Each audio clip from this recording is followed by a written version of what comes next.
Hi everyone guys, अगर आप EPFO, APFC या ईओए का एग्जाम की तैयारी कर रहे हैं तो आपके दिमाग में एक क्वेश्चन जरूर आता होगा कि यार अकाउंटेंसी, ऑडिटिंग और इंश्योरेंस, इसका क्या इंपॉर्टेंस है। जिन्होंने फिर पीवाईक्यूज देखे होंगे, देखा होगा कि यहाँ से अच्छे खासे क्वेश्चन आते हैं। अराउंड 15 से 20 क्वेश्चन हर साल यहाँ से ईपीएफओ, एपीएफसी और ईओ के एग्जाम में आ रहे हैं। लास्ट ईयर 15 क्वेश्चन आए थे। अब इतना देख के ये तो पता लगता है कि इसका वेटेज काफी हाई है और यही कंपोनेंट्स हैं जो आपकी सिलेक्शन करवाएंगे।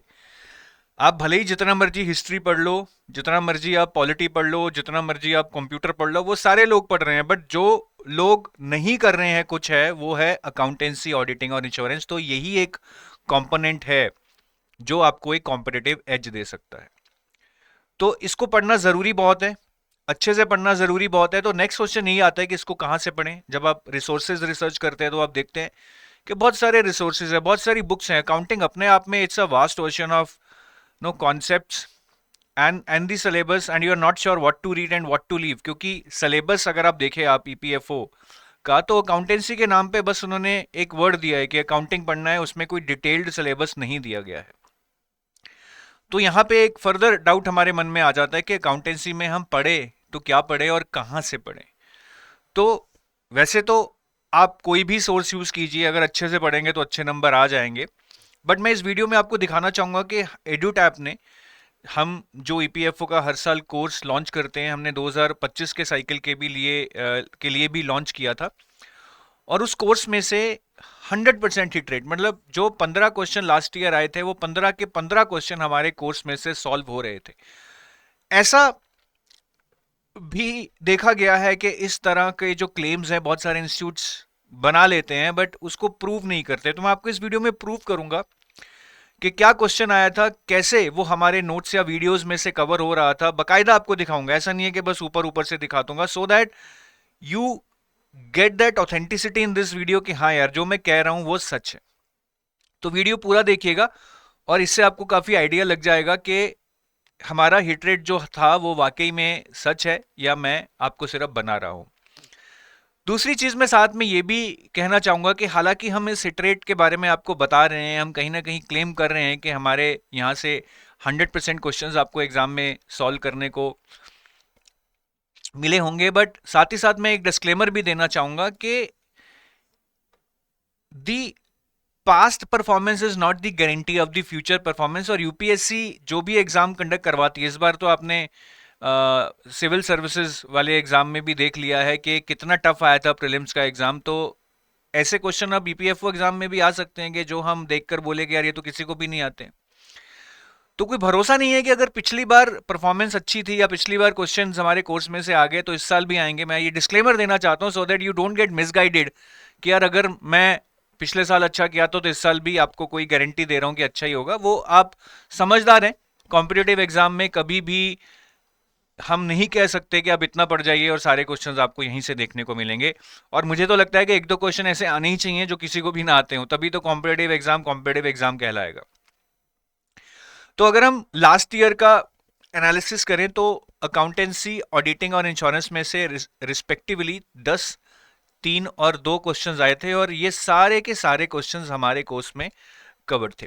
मैं एक एक करके आपको सारे क्वेश्चंस दिखाऊंगा। जैसे पहला क्वेश्चन था, the principle of inventory valuation, cost और net realisable value whichever is lower is based on what.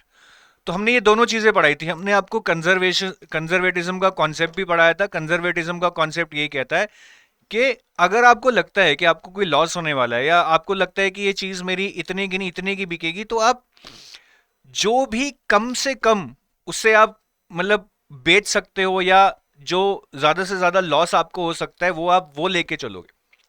समझ रहे हो? अगर आपको लगता है कि मुझे आज 200 रुपए का लॉस हो सकता है या 100 रुपए का लॉस हो सकता है, तो आप 200 रुपए का लेके चलोगे, मतलब आप अपना लॉस मैक्सिमाइज करके चलोगे अंडर ऑल दी एजम्पशंस। इसको हम कंजर्वेटिज्म कॉन्सेप्ट बोलते हैं। अब यही चीज जब हम इन्वेंट्री का पढ़ते हैं, इन्वेंट्री का अकाउंटिंग स्टैंडर्ड पढ़ते हैं, तब हम वहां पे यही सिखाते हैं। ये भी कोर्स में पढ़ाया गया था कि अगर आपने सपोज इन्वेंट्री ली या बनाई, बनाने की कॉस्ट आ गई 100 रुपया, लेकिन बाजार में आज की डेट में उसकी value for whatever reason आज की डेट में उसकी वैल्यू सपोज कीजिए उसका कोई खरीदार नहीं है, सिर्फ 50 रुपए रह गई, तो आप अपनी बुक्स ऑफ अकाउंट्स में उसकी वैल्यू 50 रुपए लगाएंगे। तो जो आपकी कॉस्ट पड़ी या उसकी आज की डेट में वैल्यू है उसमें से जो लोअर है जो कि 50 है आप वो वैल्यू लगाएंगे।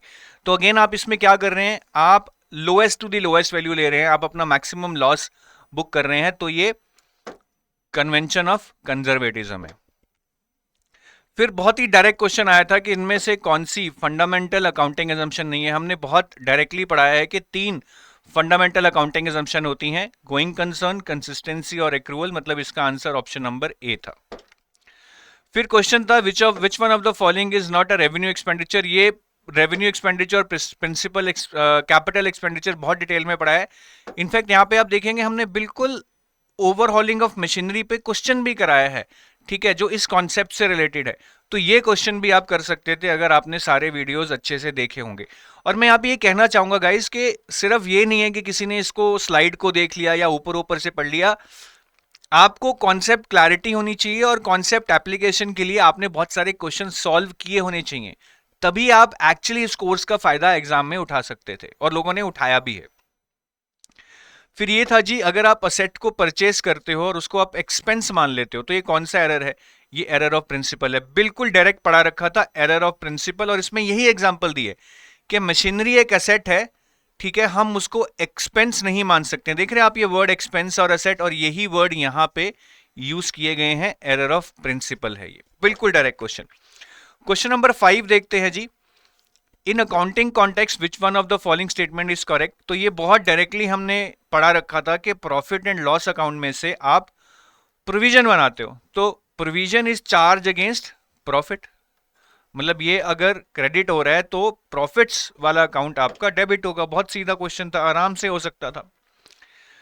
विच one of the following statement is correct, ये भी डायरेक्ट क्वेश्चन है। The ledger is the principal book of accounting system, यहां लिखी हुई है लाइन, और यहां पे सीधा ऑप्शन है ledger is also known as the principal book of accounts. ये तो बिल्कुल ही विदाउट एप्लीकेशन डायरेक्ट क्वेश्चन था जो आपको एग्जाम में देखने को मिला। फिर क्वेश्चन नंबर 7 देखते हैं, विच of the following statement is not correct. तो हमने ये पढ़ा था कि कैपिटल अकाउंट का जो बैलेंस होता है वो क्रेडिट बैलेंस होता है, हमें नॉट करेक्ट स्टेटमेंट ढूंढनी है, और यहाँ पे दे रखा है capital account has a debit balance, जबकि हमने पढ़ा था it has a credit balance. तो इसका आंसर ऑप्शन नंबर ए था।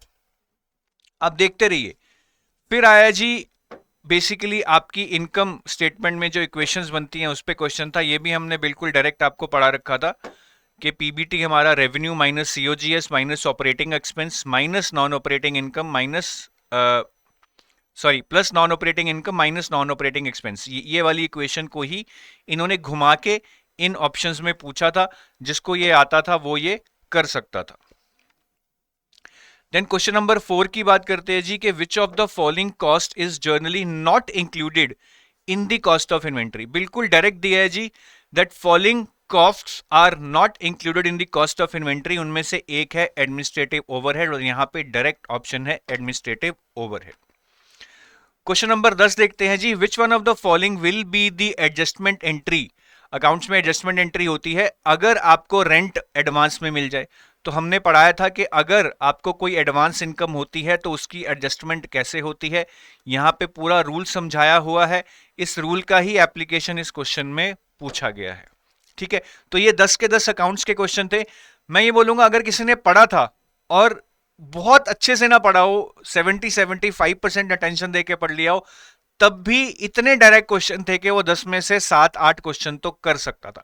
और किसी ने अगर अच्छे से पढ़ लिया, रिवाइज कर लिया, क्वेश्चन कर लिए, तो वो 10 क्वेश्चन कर सकता था जी। फिर अब हम देखते हैं इंश्योरेंस के क्वेश्चन। तो क्वेश्चन आया था कि वो कॉन्ट्रैक्ट ऑफ इंश्योरेंस जिसमें it is the duty of the insured to take reasonable steps to minimise the loss, कि अगर आपके घर में आग लग गई तो आप ये नहीं सोचोगे कि आग लग गई कोई बात ना, जलने दो, मेरे पास तो इंश्योरेंस है। आप की ड्यूटी है कि आप रीजनेबल स्टेप्स करोगे उसको मिनिमाइज करने के लिए, उस आग को बुझाने के लिए। इस प्रिंसिपल को क्या कहते हैं, प्रिंसिपल ऑफ लॉस मिनिमाइजेशन। यहां पे आंसर था मिटिगेशन, ठीक है, इतना तो आप कर ही सकते थे, ठीक है। Loss minimisation, principle of mitigation, कि आप उसको मिनिमम मिनिमाइज करने की कोशिश करेंगे। क्वेश्चन नंबर 12 था जी on the contract of indemnity. ये पढ़ा रखा है हमने, प्रिंसिपल ऑफ इंडेमनिटी, बिल्कुल आराम से ये क्वेश्चन हो सकता था।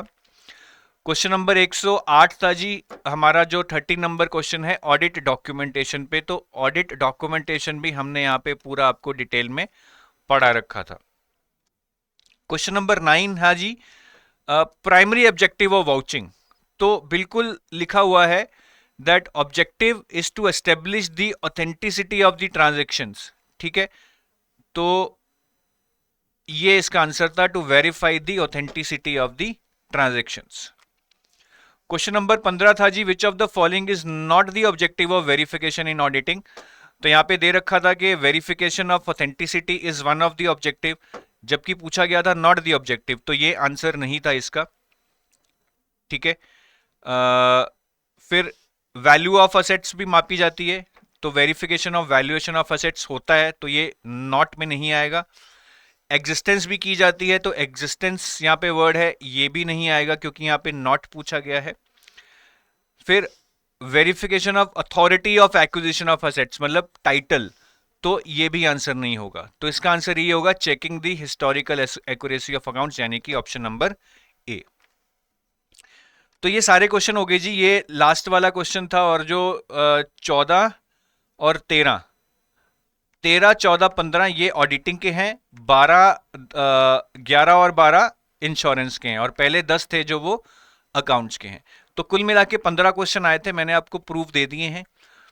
ठीक है, जिसने अच्छे से पढ़ा है, मैं बार बार कह रहा हूं, मैं कुछ यहाँ पे ओवर क्लेम नहीं कर रहा हूं, जिसने अच्छे से पढ़ा था चलो आप लगा लो 15 में से वो 11-12 तो सही कर सकता था आराम से, अगर हम समझ लेंगे यार, शायद कुछ टफ एप्लीकेशन बेस्ड क्वेश्चन भी थे 2-3। बट अगेन मैं यहाँ पे दोहराना चाहूंगा, the objective is not to boast के यार हमने बहुत अच्छा कर दिया। मैं तो ये बोलूंगा कि पेपर एक्सपेक्टेड आ गया, तो जो हमने पढ़ाया था उसमें से क्वेश्चंस हो गए। This is not the guarantee for the success in future. अगर पेपर बहुत टफ आ गया, हो सकता है कि जो हमने पढ़ाया उसमें से शायद 15 में से 7-8 क्वेश्चन ही हो पाए, या 10 ही हो पाए, या 6 ही हो पाए। So lot of things depends upon the toughness of the paper, the unpredictability of the paper, which can not be right taken into account before the exam is actually held. हम नहीं बता सकते कि यार ये भी आ सकता है इस साल, तो क्योंकि हम लिमिटेड ही पढ़ाते हैं, जितना आप पढ़ सकते हैं, क्योंकि अकाउंट्स वैसे बहुत ज़्यादा वास्ट है, उतना आप पढ़ भी नहीं पाते हैं। ठीक है, बट स्टिल मैं यही बोलूँगा कि अच्छा लगा, सेटिस्फेक्शन फील होती है। बाकी और मेहनत करेंगे अगले साल के लिए, और आप लोग भी मेहनत कीजिए। और मैं यही बताना चाहूँगा दोबारा कि अकाउंटिंग, ऑडिटिंग और इंश्योरेंस के जो भी 15 या 20 क्वेश्चन आते हैं, उनको आप अच्छे से करके आएंगे तो आपको एक कॉम्पिटिटिव एज मिलेगा, बाकी अपने कॉम्पिटिटर्स के अगेंस्ट जो शायद इस कंपोनेंट को नहीं करके आएंगे। बाकी आप हमारे यूट्यूब चैनल को ज़रूर सब्सक्राइब कर लें for more information related to EPFO exam. और ये हमारा नंबर है, अगर आपकी कोई भी क्वेरी है आप इस नंबर पे कॉल कर कर पूछ सकते हैं। और अगर आप कुछ कोर्सेज वगैरह सर्च कर रहे हैं तो आप हमारी वेबसाइट edutap.in पे जा सकते हैं, अंडर कोर्सेज आप ईपीएफओ कोर्सेज में जा सकते हैं, और यहाँ पे आप देख सकते हैं कि हमारा एक ये वाला कोर्स है, मास्टर कोर्स है, which is complete preparation for all the components. अगर आप कुछ यूपीएससी बैकग्राउंड से हैं और आपको लगता है कि सर यूपीएससी वाले सब्जेक्ट जैसे हिस्ट्री, पॉलिटी, साइंस, ये चीज़ें हमें आती हैं, हमें चाहिए लेबर लॉ, हमें चाहिए अकाउंट्स, हमें चाहिए ऑडिटिंग, हमें चाहिए इंश्योरेंस, हमें चाहिए सोशल सिक्योरिटी लॉज, तो इस तरह के कंपोनेंट जो आपने यूपीएससी में नहीं पढ़ रखे हैं, उनको हमने स्पेशल सब्जेक्ट्स कोर्स में डाल के रखा है। तो आप ये वाला कंपोनेंट भी, ये वाला कोर्स भी कंसिडर कर सकते हैं। ठीक है, ये मास्टर कोर्स का डेमो है और ये एक्चुअल मास्टर कोर्स है। अगर आप डेमो देखना चाहें तो यहाँ पे आप देख सकते हैं और फिर आप एक्चुअल मास्टर कोर्स ले सकते हैं। ठीक है जी, so that is all from my side. Thank you, have a nice day, bye bye, जय हिंद।